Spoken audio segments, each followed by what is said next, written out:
नमस्कार बच्चों, मैं किरण प्रसाद सिंह आज की इस कक्षा में आपका स्वागत करती हूँ।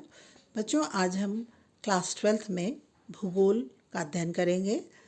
हमारी जो दूसरी पुस्तक है भारत, लोग और अर्थव्यवस्था, उसमें अध्याय 6 जल संसाधन को आज हम विस्तार से पढ़ेंगे। बच्चों, जैसा कि आप इस चित्र में देख पा रहे हैं, भारत में धरातल पर जल के मुख्य स्रोत नदियाँ ही हैं। तो हम आज के अध्याय में भारत के जल संसाधनों के बारे में पढ़ेंगे। जल संसाधन को पढ़ने के हमारे कुछ विशेष उद्देश्य हैं।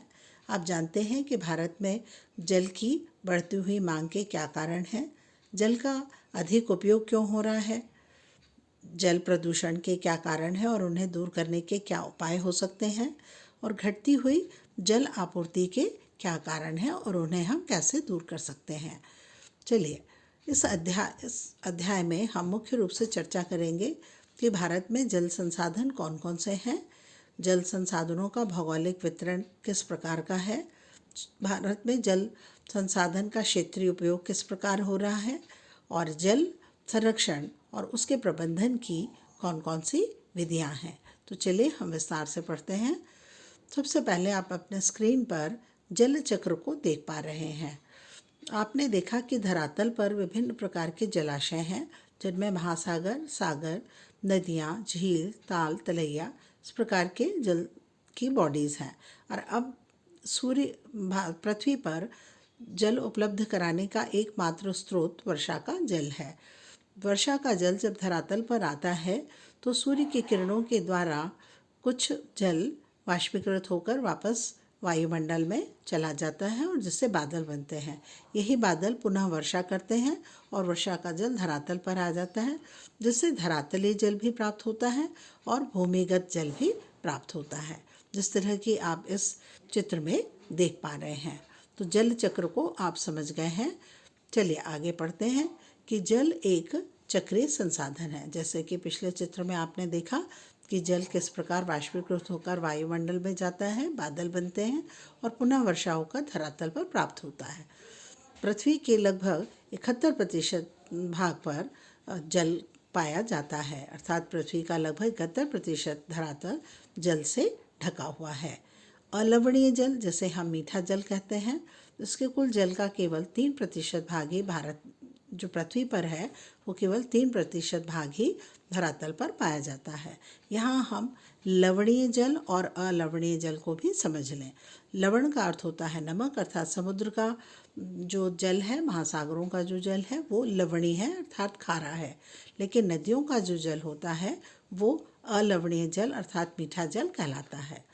अलवणीय जल का बहुत थोड़ा भाग ही मनुष्य उपयोग कर पाता है धरातल पर।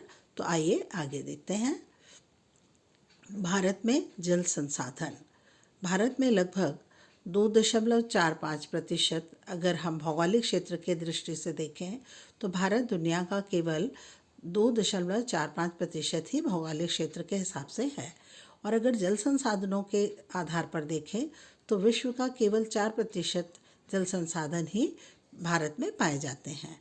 इसी तरह से आबादी के अनुसार अगर हम देखते हैं तो भारत विश्व की आबादी का करीब 16% है। अब हम देखें कि भारत को अगर वार्षिक वर्षा अर्थात करीब 4000 घन किलोमीटर प्राप्त होती है। इसमें दोनों ही प्रकार के जल हैं।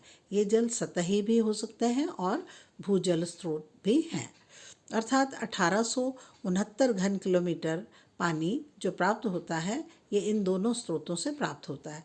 लेकिन इन दोनों स्रोतों का केवल 60% भाग, जिसमें कि 1122 क्यूबिक किलोमीटर ही लाभकारी और उपयोगी है। आपने समझा कि धरातल भारत में वार्षिक वर्षा 4000 घन किलोमीटर पाई जाती है। इसमें दोनों ही तरह के जल हैं, सतही जल और भूजल के स्रोत। अब इन जलों का जो सतही और भूजल है उसका केवल 60% भाग ही लाभकारी और उपयोगी है। चलिए आगे देखते हैं। इस मानचित्र में आप देख पा रहे हैं, भारत के मानचित्र में नदी बेसिन को दिखाया गया है और दो शेड्स में आप देख पा रहे हैं, एक पश्चिम प्रवाह और दूसरा पूर्वी प्रवाह। पश्चिमी प्रवाह आपको जम्मू कश्मीर से कन्याकुमारी तक दिखाई दे रहा है। इसमें नर्मदा नदी की घाटी भी है। तो ये एक सक्रिय पट्टी के रूप में फैले हुए हैं। दूसरा है पूर्वी प्रवाह। पूर्वी प्रवाह में गंगा नदी, ब्रह्मपुत्र नदी और दक्षिण के पठारी प्रदेशों की नदियां हैं। ये देख रहे हैं आप कि पूर्वी प्रवाह अधिक घना बड़ा प्रदेश है। भारतीय जल संसाधन। भारतीय जल संसाधन को हम मुख्य रूप से 3 भागों में बांटकर अध्ययन करेंगे। पहला है धरातलीय जल संसाधन, दूसरा है भौम जल संसाधन और तीसरा है लैगून और पश्च जल।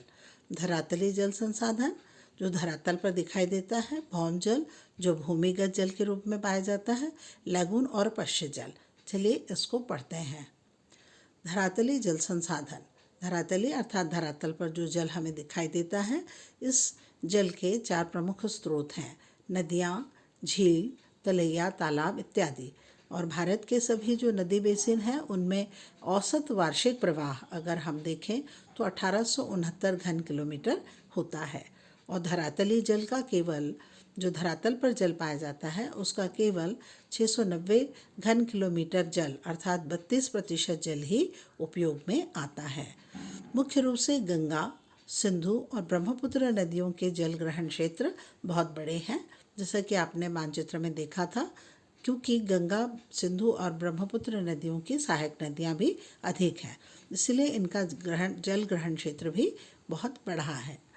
दक्षिणी भारतीय नदियाँ, इसमें गोदावरी, कृष्णा और कावेरी नदियाँ आती हैं।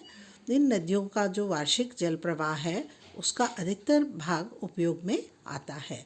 तो चलिए यहाँ पर 2 प्रश्न छोटे बनते हैं कि किन नदियों के ग्रहण क्षेत्र अधिक बड़े हैं। उनमें हम लिख सकते हैं गंगा, सिंधु और ब्रह्मपुत्र नदियों के जल ग्रहण क्षेत्र। इसी तरह से सबसे अधिक उपयोग कहाँ होता है भौम जल का, धरातलीय जल का, तो वो है दक्षिण भारत की जो नदियाँ हैं गोदावरी, कृष्णा और कावेरी, उनका अधिक भाग उपयोग में आता है। आगे देखते हैं हम। जिस चित्र में आप देख पा रहे हैं भारत के धरातलीय जल संसाधन, जिनमें मुख्य रूप से नदियाँ हैं जो ग्लेशियर्स पिघलते हैं और उनका शुद्ध जल नदियों में प्रवाहित होता है। ये धरातलीय जल के उदाहरण हैं। इसी तरह से महत्वपूर्ण झीलें हैं जो धरातलीय जल संसाधन के रूप में दिखाई देते हैं। भौम जल संसाधन। भौम जल अर्थात भूमिगत जल साधन। भारत में कुल पूर्ति योग्य भौम जल जो हमें प्राप्त होता है वो जल संसाधन लगभग 432 घन किलोमीटर है और भौम जल का केवल 46% भाग गंगा और ब्रह्मपुत्र नदियों के बेसिन में ही पाया जाता है। हमने पढ़ा था कि गंगा और ब्रह्मपुत्र नदियों के जल ग्रहण क्षेत्र बहुत बड़े हैं, इसीलिए भूमिगत जल का भी 46% भाग इन नदियों के क्षेत्र से पाया जाता है। पंजाब, हरियाणा, राजस्थान, तमिलनाडु राज्यों में भौम जल का उपयोग अधिक होता है। यहाँ लघु उत्तरीय प्रश्नों में इस तरह के प्रश्न आ सकते हैं कि भौम जल का उपयोग किन राज्यों में अधिक होता है, तो हम उसका उत्तर लिख पाएंगे कि पंजाब, हरियाणा, राजस्थान और तमिलनाडु राज्यों में भौम जल का उपयोग अधिक होता है। इसके विपरीत छत्तीसगढ़, ओडिशा और केरल में भौम जल का उपयोग बहुत कम होता है।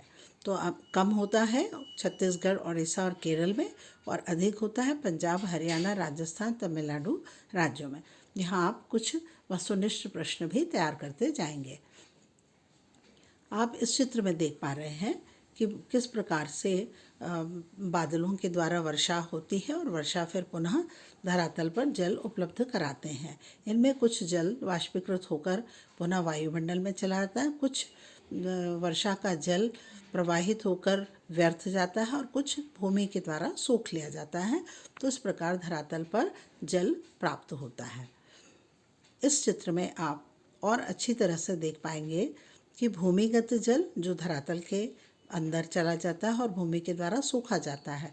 कुछ जल धरातल पर ही रहता है, जिसे आप चित्र में देख रहे हैं सरफेस वाटर, और दूसरा आप देख रहे हैं ग्राउंड वाटर।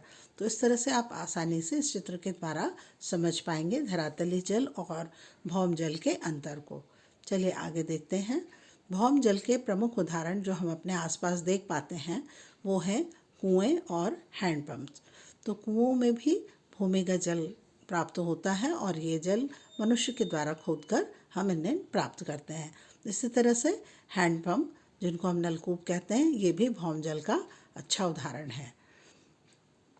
यहाँ ये चित्र आपको दिखाई दे रहा है। धरातल पर धरातली जल और भौम जल प्राप्त होने के बहुत अच्छी तरह से आप देख पाएंगे। यहाँ देख रहे हैं कि दो तरह की वर्षा हो रही है। एक ओर वर्षा जल की बूंदों के रूप में और दूसरी ओर वर्षा हिमकणों के रूप में हो रही है। ये दोनों ही वर्षा धरातल पर जल उपलब्ध कराते हैं और फिर सूर्य की किरणों के द्वारा वाष्पीकृत होकर पुनः बादल बनते हैं और इससे धरातली जल और भूमिगत जल दोनों ही प्राप्त होता है। यहाँ आपको इन चित्रों से दिखाने का मेरा आशय ये था कि आप भली प्रकार धरातली जल और भौम जल को समझ पाएँ। आशा है आप इनके अंतर को समझ पाए होंगे। चलिए हम आगे देखते हैं। लैगून और पश्य जल। सबसे पहले आप ये जान लें कि लैगून क्या है। समुद्र के किनारे उथले भूभाग जहाँ जल भरा होता है उसे लैगून कहते हैं। ये लैगून थोड़े उथले होते हैं, लेकिन समुद्र में जब ज्वार भाटा आता है तब उस समुद्र का जल कभी कभी इनमें भी आ जाता है। लैगून में आसपास की नदियाँ भी गिर सकती हैं, इसीलिए इनका खारापन उस पर निर्भर करता है। देखिए, भारत की समुद्र की तट रेखा बहुत ही विशाल है, ये हम सब जानते हैं। कुछ राज्यों में समुद्र तट बहुत ही दंतुरित शब्द का अर्थ है दंत यानी दांतों की तरह, जिगजैग, जिसको कि हम कह सकते हैं लघु पोला, थोड़ा सा पोला होता है और ये दांतेदार होता है। ऐसा क्षेत्र समुद्र के किनारे पाया जाता है। इन्हीं कारणों से बहुत सी लैगून और झीलें बन गई हैं। केरल, ओडिशा, पश्चिम बंगाल में ये धरातलीय जल के संसाधन हैं। लैगून और पश्य जल केरल, उड़ीसा और पश्चिमी बंगाल में धरातलीय जल के संसाधन हैं, परंतु इनका जल खारा होता है क्योंकि समुद्र के किनारे होते हैं और कृषि में इनका विशेष महत्व नहीं होता। परंतु मछली पालन और चावल की कुछ विशेष खास तरह की फसलों के लिए और नारियल की सिंचाई में इनका उपयोग होता है। पश्य जल का अर्थ होता है बैक वाटर। जब समुद्र का जल इसके द्वारा ज्वार भाटा के द्वारा अपने पश्चिम प्रदेशों पर आ जाता है और वापस नहीं लौट पाता, तो वहीं भरा रहता है, इसे हम पश्य जल कहते हैं। इन चित्रों में आप भले प्रकार से देख पाएंगे कि लैगून और पश्य जल के उदाहरण क्या हैं। आप देख पा रहे हैं इसे। चलिए हम आगे देखते हैं। जल की मांग और उसका उपयोग। धरातली जल और भौम जल, जैसा कि हमने पढ़ा था, उसका सबसे अधिक उपयोग कृषि में होता है। मुख्य रूप से क्योंकि भारत एक कृषि प्रधान देश है, तो हम धरातली जल और भौम जल दोनों का ही उपयोग कृषि में करते हैं। कृषि में धरातली जल का करीब 89% और भौम जल का 92% जल उपयोग होता है, क्योंकि कृषि में भौम जल और धरातली जल का अधिक उपयोग होता है। औद्योगिक क्षेत्र की दृष्टि से अगर हम देखें तो उसमें सतही जल का 2% और भौम जल का करीब 5% जल उपयोग में आता है। घरेलू सेक्टर, अर्थात जो हम अपने दैनिक जीवन में जल का उपयोग करते हैं, वो घरेलू सेक्टर में आते हैं। इसमें धरातली जल का और भौम जल का उपयोग अधिक होता है। कृषि सेक्टर में, जैसा कि अभी हमने पढ़ा, कि धरातली और भौम जल का उपयोग अधिक होता है। तो ये है जल की मांग और उसका उपयोग। अब हम देखें कि औद्योगिक क्षेत्र में हमने पढ़ा था कि सतही जल का 2% और भौम जल का 5% जल उपयोग होता है। कृषि में, घरेलू कार्य में देखें हम तो घरेलू जल का औसत उपयोग मुख्य रूप से नहाने में, टॉयलेट्स में, फॉल्स में और क्लोथिंग में, जिसमें कपड़े धोने में कहीं कहीं पानी लीकेज भी होता है, और इस तरह से कुछ और अन्य कारणों में घरेलू जल का उपयोग होता है। ये देखिए, आप देख पा रहे हैं कि कृषि सेक्टर में धरातली और भौम जल का उपयोग सबसे अधिक होता है। इस तरह के चित्र अपने आम जीवन में हम अपने आसपास देखते हैं। अब जल की संभावित समस्या, ये सबसे महत्वपूर्ण बिंदु है जिसे आपको जानना है और आप स्वयं भी इसे लिख सकते हैं। संभावित जल समस्या में पहला जो सबसे प्रमुख समस्या है वो है प्रति व्यक्ति जल की उपलब्धता। आप देख रहे हैं कि जनसंख्या तेज़ी से बढ़ती जा रही है, इसलिए प्रति व्यक्ति जल की उपलब्धता धीरे धीरे घटती जा रही है। दूसरी जो प्रमुख समस्या है वो है जल प्रदूषण की। अब जल प्रदूषण औद्योगिक कारणों से, कृषि के कारणों से और घरेलू निस्तारण से भी जल प्रदूषित हो रहा है। और इसके बाद है सूक्ष्म जीव। कई प्रकार के जीव हैं और जैसे जलकुंभी जैसी वनस्पति है जो जल को दूषित करती है। इसी तरह से गंगा और यमुना नदियाँ भारत की सबसे प्रदूषित नदियाँ हैं। हम मानते हैं कि गंगा सबसे पवित्र नदी है, परंतु गंगा और यमुना नदियाँ भारत की सबसे प्रदूषित नदियाँ हैं, क्योंकि इसके आसपास अनेक औद्योगिक क्षेत्र हैं और जो नदी को प्रदूषित करते रहते हैं। ये मुख्य रूप से संभावित जल समस्या है। चलिए अब आप आगे देखते हैं कि संभावित जल समस्या में इस चित्र में आप भली प्रकार देख पा रहे हैं कि प्रति व्यक्ति जल की उपलब्धता धीरे धीरे घटती जा रही है और उद्योगों से निकलने वाला गंदा जल नदियों के जल में मिलता है और वह जल को प्रदूषित करता है। जल संरक्षण एवं प्रबंधन, ये बहुत महत्वपूर्ण बिंदु है। जल संरक्षण और प्रबंधन पर प्रश्न भी आ सकता है, तो इसको आप ध्यान से सुनिए और लिखते भी जाइएगा। पहले हम देखें कि जल बचत की तकनीक, मतलब हम जल का उपयोग कैसे कम करें। दूसरा है प्रदूषण से बचाव, जल प्रदूषित हो रहा है अभी हमने देखा, तो उसे हम कैसे बचाएं। तीसरा महत्वपूर्ण बिंदु है जल संभर विकास। जल संभर विकास को हम विस्तार से भी पढ़ेंगे। फिर है वर्षा जल संग्रहण। वर्षा में होने वाला जो अत्यधिक जल होता है उसे हम किस तरह से संग्रहित कर सकते हैं। जल पुनः चक्रण, खराब जल जो अशुद्ध जल है उसको हम किस तरह से वापस शुद्ध करके कुछ कार्यों में उपयोग कर सकते हैं और उसका पुनः उपयोग। ये है जल संरक्षण और प्रबंधन की प्रमुख विधियाँ, प्रमुख कारक। चलिए हम आगे पढ़ते हैं।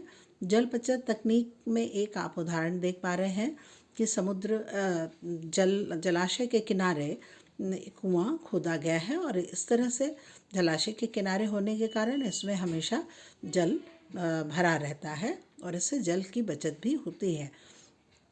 दूसरे चित्र में आप देख पा रहे हैं कि जल प्रदूषण के क्या क्या कारण हैं और हम इसे किस प्रकार से दूर कर सकते हैं या भली प्रकार समझते हैं। आप देख पा रहे हैं इस चित्र में, तो इस पर आपने निबंध भी लिखे होंगे। तो आइए हम आगे देखते हैं कि वर्षा जल संग्रहण, ये महत्वपूर्ण है और इसमें देख रहे हैं आप कि वर्षा के जल को किस तरह से संग्रहित किया जाता है। जब वर्षा होती है तो मकान के छत पर एक पाइप के द्वारा जल जो बहने वाला जल है उसे उसमें प्रवाहित करके धरातल के अंदर एकत्रित कर लिया जाता है और फिर बाद में यही जल कृषि और अन्य कार्यों के लिए उपयोग किया जाता है। तो वर्षा जल संग्रहण मुख्य रूप से आजकल बहुत ही महत्वपूर्ण है।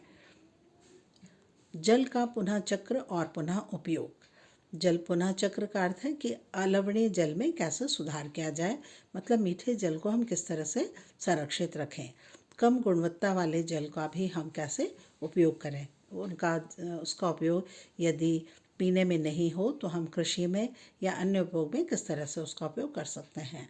शोधित अवशिष्ट जल, जो अशुद्ध जल है उसको हम शुद्ध करके किस प्रकार से उसका उपयोग कर सकते हैं। ये है जल का पुनः चक्र और पुनः उपयोग।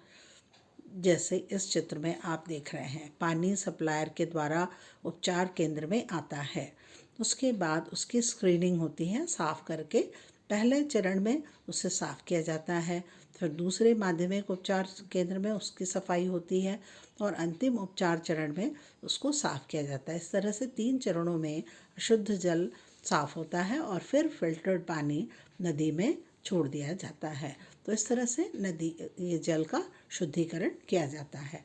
चलिए आगे देखते हैं। जल संवर प्रबंधन, ये बहुत महत्वपूर्ण है बच्चों और इस तरह के प्रश्न 4 नंबर का प्रश्न इसमें से आ सकता है। जल संवर अर्थात है क्या? तो मुख्य रूप से जो धरातलीय जल और भौम जल संसाधन है उसका प्रबंधन हम किस तरह से भली प्रकार करें, अर्थात दक्ष प्रबंधन करना ही जल संभर प्रबंधन कहलाता है। इसके अंतर्गत मुख्य रूप से हम बहते हुए जल को रोकते हैं, अंतःश्रवण तालाब बनाते हैं जिसमें तालाबों का गहरीकरण किया जाता है ताकि उसमें जल का स्राव होता रहे और पुनः भरण, मतलब उनमें जल के स्रोत पहुंचाए जाएं, ताकि जिस तरह से आपने देखा था कि वर्षा जल संग्रहण के विधियों के द्वारा हम पुनः नदी कुओं में जल का स्तर को बढ़ा सकते हैं। ये जल संवहन प्रबंधन में मुख्य रूप से हम इन कार्यप्रणालियों को करते हैं। जल संवहन प्रबंधन में कुओं में भौम जल जो संचित किया जाता है उससे शामिल किया जाता है। अब देखिए, राज्य सरकार और केंद्र सरकार के द्वारा जल संवहन विकास कार्यक्रम चलाए गए थे। उसमें मुख्य रूप से है हरियाली, और इसी तरह से नीरू और मीरू, जिसका नाम था जल और आप, ये आंध्र प्रदेश में इस प्रकार का कार्यक्रम चलाया गया था। उसके बाद राजस्थान अलवर में अलवारी पानी संसद एक कार्यक्रम चलाया गया था, जो अलवर राजस्थान में था। तो इस तरह से कुछ कार्यक्रम समय समय पर जल के संचय के लिए चलाए गए, जो जल संभर प्रबंधन के प्रमुख कार्यक्रम थे। चलिए, रालेगन सिद्धि को हम विस्तार से एक केस अध्ययन आपके पुस्तक में है, जिसे हम पढ़ेंगे कि रालेगन सिद्धि अहमदनगर महाराष्ट्र का एक छोटा सा गांव था और वहाँ किस तरह से विकास किया गया। तो रालेगन सिद्धि एक छोटा सा गांव है, और देश में जो जल संभर विकास कार्यक्रम जो आपने अभी पढ़ा था, उसका सबसे अच्छा उदाहरण रालेगन सिद्धि में देखने को मिलता है। 1975 में इस गांव में बहुत ही गरीबी थी, और ज़्यादातर लोग यहाँ पर शराब मद्यपान के व्यापार से ये जुड़ा हुआ था। एक सेवानिवृत्त कर्मचारी ने यहाँ पर जन संवहन कार्यक्रम को प्रारंभ किया, और इससे यहाँ पर परिवार नियोजन, ऐच्छिक श्रम, जो लोग स्वयं आकर काम करते थे, खुली चराई करते थे, वृक्षों की कटाई पर रोक लगाया गया, और मद्य निषेध मतलब शराब पीने पर रोक लगाया गया। इस तरह के कार्यक्रम यहाँ चलाए गए। यहाँ पर जल को संरक्षित करने के लिए तटबंध बनाए गए, और इन तटबंधों के मरम्मत के लिए कुछ नौजवानों की एक मंडली बनाई गई, जिसको तरुण मंडल कहा गया। पहली बार इस प्रकार के तटबंध के मरम्मत के कार्यक्रम से कुओं का जल स्तर बहुत बढ़ गया। करीब 5 कुएं ऐसे थे जिनका जल स्तर बहुत बढ़ा। धीरे धीरे यहाँ विद्यालय की स्थापना की गई। भूमिहर किसान जिनके पास भूमि नहीं थी, उनको रोजगार मिला, और इस तरह से रालेगन की विकास की प्रक्रिया एक आदर्श गांव बनने तक नहीं रुकेगी। तो आपने देखा कि किस प्रकार जल संवर्धन संभर कार्यक्रम को चलाकर एक बंजर भूमि को भी बहुत अच्छा कर दिया गया। यहाँ आप इस चित्र में देख पा रहे हैं रालेगन सिद्धि अहमदनगर जो महाराष्ट्र में है, उसका पूर्व स्थिति कैसी थी। ये बंजर और उजाड़ प्रदेश था। बाद में यहाँ जलाशय बनाए गए, जैसे कि हमने पढ़ा था कि तटबांध सुरक्षित रखे गए और इससे जलस्तर बढ़ा। और वर्तमान में अब अगर आप देखेंगे तो वर्तमान में देखिए कि ये रालेगन सिद्धि वर्तमान में अब इस तरह से दिखाई दे रहा है। तो आपने समझा कि किस तरह से जल के संवहन, जल बचाकर, जल का संग्रहण करके किस तरह से किसी प्रदेश का विकास किया जा सकता है। अब हम कुछ महत्वपूर्ण प्रश्न बच्चों कर लें। इसमें से आपने अभी जो पढ़ा है, आप अवश्य इन प्रश्नों के उत्तर लिख पाएंगे। जल चक्र को चित्र के द्वारा समझाइए। जल संसाधनों को कितने वर्गों में बांटा गया है। बच्चों, इसमें छोटे प्रश्न ही इस बार ज़्यादा आएंगे। धरातली जल के प्रमुख स्रोत कौन कौन से हैं। भौम जल का उपयोग किन राज्यों में अधिक होता है। जल संभर विकास कार्यक्रम के क्या लाभ हैं, और जल संरक्षण की विधियों का विस्तार से वर्णन करिए। बच्चों, इनके उत्तर आप लिखेंगे। आज का अध्याय आपको समझ में आया होगा। एक नए अध्याय के साथ हम पुनः फिर से आपके साथ होंगे। नमस्कार।